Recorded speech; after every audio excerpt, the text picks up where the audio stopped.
Alô, turma boa do canal Ave Mais, um grande abraço, para você ligado aqui no Acorda Vascaíno, nessa segunda-feira, dia 21 de novembro de 2022. O ano indo embora, indo o penúltimo mês do ano de 2022. E nós estamos aqui em nome dela, ó, Easy Cassino, a Easy Cassino que tem esse cupom promocional, código promocional AV2022. Você tem aqui na descrição do vídeo, tem um link, você vai fazer o seu cadastro, vai colocar seus dados, você tem que ter mais de 18 anos, e aí você vai lá em cima na aba bônus e coloca AV2022. Você vai fazer aquela dobra na sua primeira aposta, naquele aporte que você fizer, colocou AV 2022 na primeira, você vai dobrar para você poder jogar principalmente jogos de cassino. E aí você pode usar a AV 2022 para ter, por exemplo, tá ali, ó, 50 giros de roleta.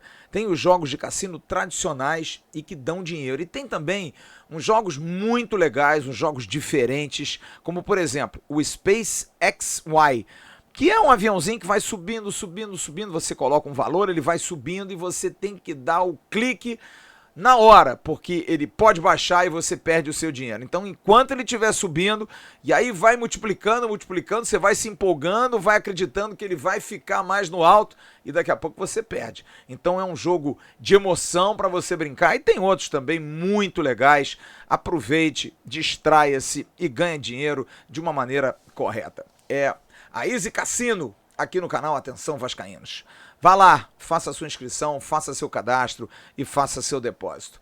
A Easy Cassino é parceira aqui do Acorda Vascaíno.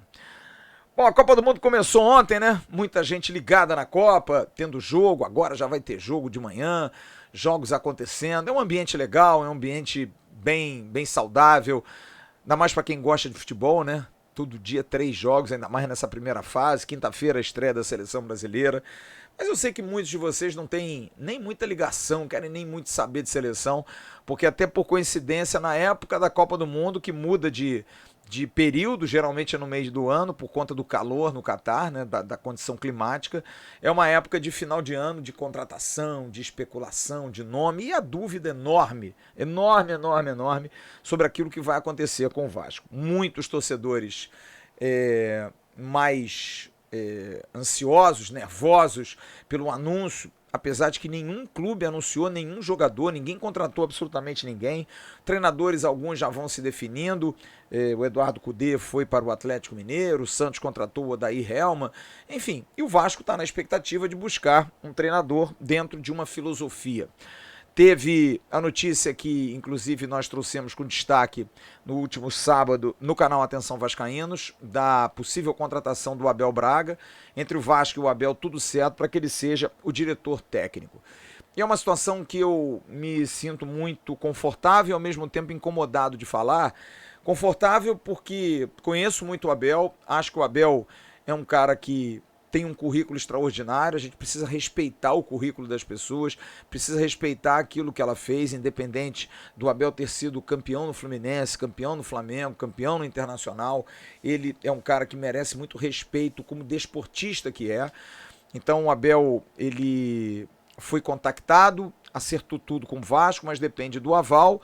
De amanhã uma reunião que vai acontecer na Europa entre o Paulo Brax, que quer esse cargo, quer essa pessoa para ajudar. O Vasco vai contratar um diretor técnico e agora a 777 vai avaliar se o Abel Braga tem esse perfil, se é o cara ideal para isso. O Abel, com quem eu falei, muito motivado, muito feliz, muito animado com essa possibilidade de começar um trabalho do zero. Ele que é um cara que não precisa disso, não precisa mais de dinheiro, não precisa mais de grana, tá bem de vida, tá tranquilaço. Então não acreditem que ele está indo lá por conta da proposta. Não, é pelo projeto realmente. Mas depende muito do aval da 777, como tem que acontecer sempre. A 777 comanda hoje 70% do futebol do Vasco e para isso tá ali, gastando seu dinheiro, fazendo investimento e quer fazer o investimento certo.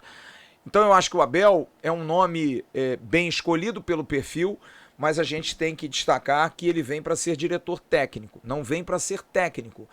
E é bom que a gente esclareça isso, que muita gente ficou na dúvida e fica reclamando porque o Abel não dá mais. Eu discordo. Eu acho que o Abel é um cara que ainda tem muita coisa para dar ao futebol, ainda mais nessa função. Eu sempre fui um cara muito incentivador desses treinadores da longevidade. E o maior exemplo eu citei, inclusive, ontem no Arquibancada do AV, na parte da noite, na live que nós fizemos lá no AV. O Antônio Lopes, que é um cara que foi campeoníssimo por onde passou, principalmente no Vasco, e um dia viu que não dava mais como treinador e virou um diretor executivo dos bons, mas que foi muito atacado, muito sacaneado e muitas vezes por conta desse preconceito tolo quanto à idade das pessoas, de você colocar barreiras, e eu acho isso muito cruel, acho isso muito desumano e acima de tudo covarde, de quem diz que o Lopes não podia fazer isso, não podia fazer aquilo, teve sono, não fazia, ele era lento, ele era velho. E o Lopes conseguiu chegar a uma final de Copa do Brasil com o Atlético do Paraná, depois foi campeão da Série B com o Botafogo, levou um Botafogo totalmente desacreditado a quartas de final, se eu não me engano, de uma Copa Libertadores da América, um ano depois de ter conseguido o acesso. Promoveu o Jair Ventura como treinador, que era apenas um auxiliar, e confiou no Jair Ventura, que fez um grande trabalho no Botafogo. Então eu acho que a gente precisa valorizar um pouco a experiência que esses caras têm, principalmente de bastidores. E eu acho que o Abel é um cara que pode ajudar muito isso. Eu, além de achar o Abel um grande profissional, o Abel é um cara, é um articulista. É um cara que tem uma relação muito próxima a todo mundo, os profissionais do futebol gostam dele, os profissionais do futebol admiram, respeitam demais o Abel. Eu acho que as pessoas que falam assim, o Abel está ultrapassado, é porque pensam no Abel como treinador. Que se a gente for pensar, o Abel tem um último trabalho dele no Fluminense, campeão carioca esse ano. Ganhou do Flamengo, do Flamengo com um time milionário e ganhou bem. E aí? Né? Como é que a gente discute? Tá, o Abel pode ter tido momentos ruins, como foi no Vasco. Num Vasco que não tinha local para treinar, que não tinha dinheiro para pagar, inclusive a ele, né? Veio numa roubada danada depois daquela transição Vanderlei para ele de 2019 para 2020, mas não fez um bom trabalho. Mostrou-se cansado ali, mostrou-se fora de órbita, né? Montou um time que não foi bem, que não conseguiu chegar longe no Campeonato Carioca e acabou saindo depois da pandemia. Né? Aliás, o último jogo da pandemia foi o último jogo do Abel no Vasco. Aquele Vasco Fluminense num dia, se eu não me engano, 16 de março de 2020. Então, as pessoas têm um pouco dessa ideia, mas acham que todo mundo que está estagnado, está esquecido no campo. Não, as pessoas têm vida. As pessoas se atualizam e buscam e querem, e eu acho que para a função o Abel seria um grande nome. É um cara que tem esse perfil apaziguador, esse cara motivador, esse cara que é amigo dos jogadores, amigo do treinador, que é um cara que vai bater papo, que vai trocar ideia, e não só pela questão da amizade, pela experiência, por tudo que ele passou. Então eu acho que é um cargo que falta ao Vasco, que o Paulo Brax, como executivo, teve a visão de trazer. Então eu sou favorável. Eu acho que o Ricardo Rocha seria um grande nome, poderia ser um grande nome. O Juninho poderia ser um grande nome, não quer ser mais diretor. O Pedrinho poderia ser um nome, até poderia, não sei se tem a experiência para tal, mas acho que poderia, é um cara que também tem um bom trânsito. O Nenê no futuro pode ser um cara desse tipo? Pode, acho que pode, acho que tem um perfil também aglutinador, mas aí você tem que ter a relação com o treinador, que eu acho fundamental. Enfim, eu só estou dizendo isso porque eu vejo na figura do Abel uma figura importante, uma figura assim fundamental. Mas a gente vai ter uma semana importante de definições, a principal delas em relação ao treinador. O Vasco tem nomes engatilhados, como eu trouxe aqui durante a semana. O Vojvoda era um nome que o Vasco tinha interesse, mas o próprio Vojvoda nem quis escutar a proposta do Vasco. Não teve proposta do Vasco. O Vasco acabou respeitando esse ponto, tipo, olha, não quero nem conversar, porque ele já estava mais ou menos ponto de certo de renovar com Fortaleza. Então eu acho que ele tinha um caminho já a traçar. E o Vasco não quis abraçar isso e agora busca um outro nome. E se fala muito dos nomes aí do Antônio Oliveira, Maurício Barbieri, do próprio BKSS, treinadores jovens, mas eu acho que o BKSS está fora disso. Eu acho que vai ser um treinador que tenha conhecimento aqui no Brasil, que tenha conhecimento no dia a dia, que tenha conhecimento nas coisas que acontecem de meandros aqui, as particularidades, um campeonato difícil, pegado. Não me vem à cabeça nenhum outro treinador aqui que tenha essa experiência. Eu acho que o Cuca é um cara que não vai se dar bem nesse modelo, não vai se dar bem no Vasco, por conta de tudo que a gente está vendo, está formando. É um cara difícil, é um cara de temperamento complicado, como foi a época especulado o Jorge Sampaoli, eu trouxe aqui. Sampaoli é um treinador conhecido, mas também tem um perfil diferente. Eu acho que precisa ser um cara desprendido de vaidade, um cara que vá buscar novos caminhos, que entenda que seja importante fazer um processo legal, comandando um gigante como o Vasco da Gama. Eu não consigo ver aqui no Brasil treinadores que tenham esse perfil assim, que possam ajudar. Eu acho, por exemplo, o Fernando Diniz um ótimo treinador, mas acho que o Fernando Diniz não sai do Fluminense. É um cara que seria muito bom para o início de trabalho, tem um pouco desse perfil, porque ainda é muito jovem. Eu falei ontem na live do treinador do Cruzeiro, Pesolano, que eu acho um ótimo nome também. É um cara que fez um grande trabalho, vindo nessa filosofia de um treinador desconhecido, como o Corinthians fez agora. Contratou um treinador desconhecido, que eu nem me lembro o nome dele, nem anotei, mas é um treinador desconhecido que a gente precisa confiar. Se o Corinthians contratou é porque alguém viu e sabe que o cara é bom, como foi o Pesolano um dia, como foi o Vojvoda um dia, como foi o Antônio Oliveira um dia. Mas o Antônio Oliveira não fez um grande trabalho, no Atlético do Paraná fez. Ele montou o time e saiu nas quartas de final antes de chegar à final da Sul-Americana. Paulo Autuori, quando sai e classifica o time para a final, diz claramente: quero dedicar essa classificação à final ao Antônio Oliveira, que não vinha bem no Campeonato Brasileiro e acabou sendo demitido nessa máquina de moer treinadores que é o futebol brasileiro. E você vê o Marcelo Paes com o Fortaleza, não fez isso com o Vojvoda, que chegou a ser lanterna do Campeonato Brasileiro. Você vê treinadores que ficam 2 meses, 1 mês, o Anderson Moreira no Bahia, demitido com faltando 7, 8, 6 jogos para terminar o campeonato, uma loucura. Então todas essas situações, o futebol brasileiro precisa amadurecer, precisa mudar. E talvez o modelo Vasco esteja buscando isso, um treinador que tenha uma longevidade. Eu vejo o Barbieri, por exemplo, um cara que ficou 2 anos e pouco no Red Bull Bragantino, e que mudou a cara do Red Bull. É o treinador dos meus sonhos? Não, mas eu acho que é um treinador que mostrou competência, mostrou capacidade, mostrou um time ofensivo. E a gente precisa acreditar que essa nova geração, porque a gente está muito preso ao passado. A gente pensa logo no Cuca, a gente pensa logo no Mano, como a gente um dia pensou no Lopes, como um dia a gente pensou no Joel. O tempo passa para todo mundo. E olha, eu não estou me contradizendo em relação à questão da idade, longe disso. Mas eu acho que você precisa entender a chave. Como o Lopes mudou, como o Joel tem que mudar, como o Filipão está mudando agora no Atlético do Paraná, como o Abel, a gente tem que saber os nossos locais. E acho que esses treinadores da geração intermediária, como o Cuca, como Mano Menezes e tantos outros, acho que precisam entrar num espírito de reciclagem, talvez não aceitando trabalhos com tanta facilidade assim. Aqui eu trabalho, 3 meses depois eu vou para outra. Eu acho que valorizar um pouco o mercado, eu acho que sairia bem para eles. Porque se eles também não trocassem tanto, os dirigentes também se policiariam de não mudar tanto. Talvez fosse para os dirigentes um pouco mais difícil, sabendo que vai ser difícil eu mandar esse cara embora, de contratar outro. Parar um pouquinho de ouvir a gente, parar um pouquinho de ficar dando pressão pela torcida.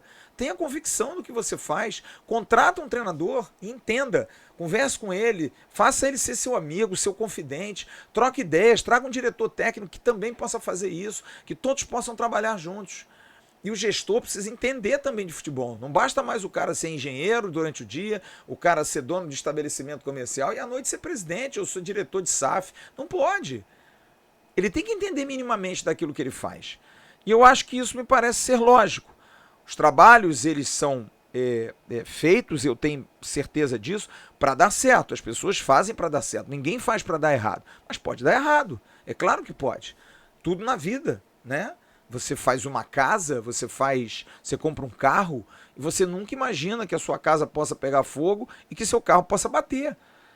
Você faz os investimentos na certeza sempre do final feliz. Só que no futebol ainda é mais difícil, porque é um só que ganha. Hoje você ainda tem classificação para Libertadores, classificação para Sul-Americana, títulos em competições eliminatórias como Copa do Brasil, enfim, tudo isso de alguma maneira, dar uma amenizada no treinador que só tinha antigamente o campeonato para ganhar ou não, né? Então eu vejo essa questão como uma questão importante dessa análise, nesse não assodamento, nessa não entrada na pressão do torcedor, porque o torcedor, ele não tem jeito, cara, ele por ele contratava todo mundo, ele tinha o time dele, ele tinha o jogador dele, ele tinha o treinador dele, e o amigo dele é diferente dele. Mas quem faz a gestão não pode se fiar nisso. Quem faz a gestão não pode dizer assim, mas eu estou há 20 anos apanhando, eu preciso dar uma satisfação a esse torcedor. Se o cara novo que entrar pensar assim, vai errar. Não tenha dúvida que vai errar. Pô, mas eu vou tomar porrada do torcedor amigo, faz parte. Ah, mas a imprensa vai me bater. Faz parte. Ou você morre com as suas convicções, ou então você está frito. Você, gestor, não vai durar meses. Então eu acho que o trabalho está sendo, assim, feito de uma maneira correta. Eu acho que a maneira como está se contratando, a maneira como está se pensando, vale. Muita gente pergunta, pô, mas como é que contrata jogador sem ver o treinador? Mais uma vez eu digo, eu começo a achar isso bom, porque eu acho que isso faz com que o treinador não seja o dono do clube. Que o treinador não peça 3, 4, 10 jogadores e daqui a 6 meses ele saia. E aqueles jogadores ficam lá. 6 meses é até ilusão. Sabe? Então eu vejo que tem que o treinador se entrosar com o clube. Eu já falei disso aqui. Então eu acho que essas metodologias estão sendo bem aplicadas. A gente precisa entender. A gente precisa pegar isso como positivo e não é achar que está tudo muito bom. Eu tenho uma opinião. Tem gente que tem uma opinião diferente. Eu peço apenas que respeite. Eu acho que o processo está sendo bem feito. E é bom lembrar que a gente tem 4 meses. E hoje a gente subiu, o trabalho teve êxito, concorda? Subimos. A gente hoje não ouve mais falar de salário atrasado. A gente hoje não ouve mais de falar de falta de estrutura. A gente não ouve mais falar de dívida. O Vasco saiu dessas páginas. O Vasco hoje não tem preocupação em contratar jogador desconhecido. O destaque do campeonato do Espírito Santo, o destaque do campeonato sul-mato-grossense. Não. Não. Isso perde, porque o Vasco começa a pensar em, por exemplo, trazer o Pedro Raul, vice-artilheiro do Campeonato Brasileiro. Se isso não é uma mudança de nível, aí não dá pra gente pensar o que é o certo, né? E volto a dizer, você que tem a cabeça de que tem que fazer isso agora, tem que dar logo, tem que fazer, você vai sofrer. Eu tô dizendo a você isso aqui desde o início. Ou você muda a sua cabeça, ou você aceita, ou você entende que o processo agora vai ser esse, ou então você vai sofrer. E você, infelizmente, sofre porque você foi mal acostumado. Você sempre foi muito paparicado, vamos colocar. Nós, torcedores, sempre fomos muito paparicados. Só que o paparico era muito mais para nos enganar. Muito mais. Porque a gente tinha que dar uma satisfação aos caras. A gente tem que dar uma satisfação à torcida, porque a gente tem eleição, porque a gente tem isso, tem aquilo. Eu falo isso sempre. E falo mesmo, porque eu vivi isso. Eu sei como é que era isso. Perdeu, contrata alguém. Tá tomando porrada, diz que vai contratar alguém. Faz um pacotão de reforço. Lembra? Pacotão de reforço. Tá chegando o treinador sanguíneo, o treinador vestiário. Todas as expressões que caíram, terminaram. Não são mais, assim, fundamentais. É um futebol mais glamuroso? Eu acho que é. Me incomoda? Um pouco, porque eu me vi acostumado com isso. Mas eu estou tentando amadurecer a minha cabeça. De ver, como eu falei aqui, o Zé Ricardo ser treinador durante 10 rodadas no Campeonato Brasileiro, eu odiar, mas depois dizer, porra, que bom que o Zé Ricardo, durante as 10 primeiras rodadas, fez a gordura que me fez subir. Entendeu? A gente começar a entender o futebol de uma maneira diferente. A gente vai ter a Copa do Mundo como grande exemplo, a gente vai começar a entender o futebol, de que às vezes, eu ontem, por exemplo, dei resultados, a Holanda e Irã agora de manhã, Holanda e Senegal, não, Inglaterra e Irã, eu falei empate. Pô, mas Irã, sim, porque a gente tem que parar de ver o nome. O Irã já faz bons trabalhos, fez uma Copa no Brasil muito boa, vários de seus jogadores jogam na Europa. O treinador é o português, o Carlos Queiroz, que começou lá atrás. Lá atrás ele começou a fazer o trabalho nos caras e voltou agora. Aí você pensa Senegal, tem uma seleção que, por exemplo, eu me lembro Senegal na abertura da Copa de 2002, Senegal derrotou a França na abertura da Copa. Se eu não me engano, se eu não estou equivocado. Ganhou de 1-0. Então, o futebol evoluiu.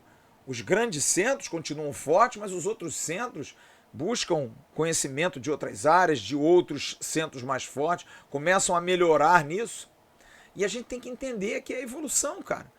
Então, quando você traz um treinador como o Vojvoda, um treinador como o Pesolano, um treinador como Barbieri, um treinador como Antônio Oliveira, a gente tem que botar na cabeça o seguinte: o mundo não gira em torno do nosso umbigo. Comece a olhar para ver se o progresso não está passando e você não está acompanhando. É isso. Eu outro dia estava discutindo o sucesso de jovens que fazem aí sucesso na internet, que eu me reluto para entender. Mas eu tenho que entender. Porque tem um público que gosta, tem um público que adora, tem um público que tem predileção por isso. E eu vou ficar batendo nisso, eu vou ficar reclamando nisso. O mundo vai passar por cima de mim. Eu preciso me adaptar. Eu me lembro, como eu falei, do Antônio Lopes, que não sabia mexer no computador. Mas sentou na frente do computador, fez um curso para entender como é que faz. E hoje faz. Você aprende as coisas. O pior é o incompetente que não quer aprender. É o cara que não tem paciência para entender, para ouvir uma explicação. Eu acho que alguém que consegue enxergar e tentar entender a operação vai ser mais feliz, vai sofrer menos. E eu acho que é isso que a gente tem que pensar. Não adianta a gente sofrer, pô, mas por que não traz o Cuca e traz o Barbieri? Pô, mas por que a gente traz o Antônio Oliveira e não traz o Jorge Jesus? Tem algum motivo. E volto a dizer, ou a gente acontece de acreditar, ou então a gente vai sofrer, cara. Porque cada dia que passa, o mundo está mais distante de dar as satisfações, as entrevistas, os papos que a gente tinha outrora. Hoje não tem mais isso. Hoje a comunicação é mais distante em relação a empresas, porque as redes sociais aproximaram muitas pessoas. Mas as redes sociais aproximaram, mas quem comanda está cada dia mais frio. Antigamente você ia numa loja, né? Para reclamar de alguma coisa, você ligava para uma central de telemarketing. Hoje você fala com uma máquina, né? Hoje você fala com uma máquina, hoje você discute com uma máquina, hoje você aperte 1 para isso, aperte 2 para aquilo, aperte 3 para aquilo. É isso, cara. E você tem que se adaptar. Eu vejo meu falecido sogro tinha dificuldade de tirar dinheiro no caixa eletrônico e me mandava ir junto para ajudá-lo. Por quê? Porque o tempo mudou. Na época dele, não. Ele andava com aquele chumaço de dinheiro dentro do bolso, com elástico. Quem é das antigas, muito das antigas, seus pais, enfim, avós, deviam ter isso. Então, a gente precisa entender que o mundo mudou. A gente precisa entender que houve uma evolução. E uma das evoluções é essa. Evoluções. Talvez para nós, pô, mas isso não é evoluir. Mas para eles é. Para quem hoje comanda é. É que para público dizer quem é, pô, tem que dar uma satisfação ao torcedor, cadê o treinador? Porque até agora, tudo que saiu na mídia é a imprensa que deu, é a especulação de todo mundo aí. Mas o clube mesmo está tomando porrada sem ter anunciado ninguém. Absolutamente sem ter anunciado ninguém. E aí? Como é que a gente faz? Né? Então a gente precisa entender que as operações hoje são diferentes. As coisas são diferentes. E na hora certa, na hora deles, no timing deles, a coisa vai andar. O que a gente tem que cobrar é o seguinte: entrou em campo, o time é bom, o time está sendo bem montado, bons jogadores. Não, pô, o cara trouxe um fulano que, porra, era uma porcaria. Agora também, não dá pra gente dizer que o jogador bom que veio e não jogou bem, a culpa é de quem traz. Vamos fazer um pouquinho dessa mudança, que também quem joga tem culpa. É isso que são essas é que são as mudanças. A gente vai começar a cobrar mais de quem joga, porque a gente queria esse cara, mas aí o cara não foi bem. Como é que faz? Vamos tentar nos adaptar também a isso, pra gente sofrer menos, cara. E eu acho que vem coisa boa aí, torcedor. Vem coisa boa aí. O treinador que vier, mesmo que não seja o treinador dos seus sonhos, não seja o treinador que você queria, que não seja o Jürgen Klopp, não seja o Guardiola, não seja o... Enfim, não tem jeito. A gente vai ter que apoiar e a gente vai ter que acreditar. E se não acreditar, eles vão tirar. Eles, porque eles vão perder dinheiro. Eles precisam trazer os profissionais bons para render. E quem contratou, se contratar uma vez errado, uma segunda vez errado, uma terceira vez errado, vai sair junto. Mas quem vai decidir isso é quem está lá comandando o dinheiro. Essa que é a grande realidade. Vamos esperar essa semana, ver o que vai acontecer, ver o que vai rolar. situações. Amanhã é um dia importante, reuniões para definir essa questão do treinador. Eu gostaria muito de ver um treinador jovem e destemido no comando do Vasco. Alguém que pudesse botar o time para frente. Eu estou muito mais pela filosofia do que pelo nome. Muito mais pelo cara ousado, muito mais pelo cara que seja guerreiro, um time propositivo, um time que marque, um time que faça a marcação alta lá na frente, que eu reclamei o ano inteiro, os últimos anos. O Vasco não faz nem cosquinha, parece um time arame liso. Tem que ir lá marcar os caras, incomodar, ser competitivo. Em casa precisa ser duro de ganhar do Vasco, que voltou a ser agora no final, muito por conta da torcida. Acho que o Abel Braga é um bom nome, acho que é um nome legal para a função, sem ser treinador, ser um diretor técnico, ser um paizão ali da comissão, tá junto, tentar aglutinar, trazer a experiência dele para dentro do vestiário. Acho que o Pedro Raul é um belo de um recado. Acho que o Vasco entrar no mercado aí fazendo proposta ao Keller, ao Terãs, a esses jogadores, buscando trazer jogadores por contratação, por investimento, acho muito bacana, acho que já dá um frescor, já dá uma esperança e uma expectativa muito melhor. Sem má vontade, dá pra gente acreditar nisso tudo. Mas, se você quiser sofrer, aí, amigo, é com você. A gente vai ter logo mais, daqui a pouquinho, o Bom Dia Gigante no canal Atenção Vascaínos com o Emerson Rocha. E à noite a gente tem a nossa tradicional live às 7h30. Falar um pouquinho dos jogos aí do dia, da Copa do Mundo. E vamos falar de Vasco, que tá numa semana, como eu disse, bastante decisiva. Grande abraço, não esqueça, hein? Tá aqui, ó, do meu ladinho, AV 2022, Easy Cassino. Vascaíno ajuda Vascaíno. Vai lá, faça a sua aposta, vale muito a pena a Easy Cassino, que agora é parceira aqui do Acorda Vascaíno. Grande abraço, fiquem com Deus. Tchau, turma.